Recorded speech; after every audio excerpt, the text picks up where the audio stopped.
Rabies தொற்று பாதித்து கட்டிட தொழிலாளி உயிரிழந்திருக்கக்கூடிய சம்பவம் அதிர்ச்சியை ஏற்படுத்தியிருக்கிறது. மேலும் விவரங்களை எமது செய்தியாளர் பிரசாத் வழங்கிட கேட்கலாம்.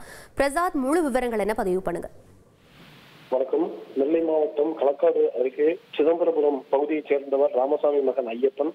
31 வயதான இவர் கடந்த 3 மாதங்களுக்கு முன்பு காவல் கிணறு பகுதியில் ஒரு வீட்டில் கொத்தனார் வேலைக்காக சென்றிருந்தார். அங்கு அவர் பணிபுரிந்து கொண்டிருந்த போது அந்த வீட்டில் வளர்த்து வருகின்ற நாய் திடீரென இவரை கடித்தது. இவர் அதை பெரிதாக எடுத்துக் கொள்ளவில்லை, சிகிச்சை எடுக்காமல் இருந்து வந்தார். இந்நிலையில் நேற்று முன்தினம் அவருக்கு உடல்நிலை பாதிப்பு ஏற்பட்டது.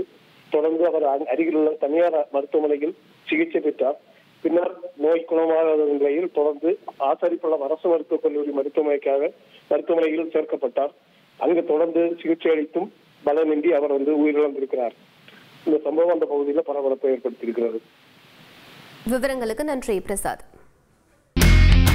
இனி செல்லும் இடமெல்லாம் செய்தி. தந்தை டிவியின் வாட்ஸ்அப் சேனலை ஃபாலோ பண்ணினா செல்லருக்கும் இடமெல்லாம் செய்தி.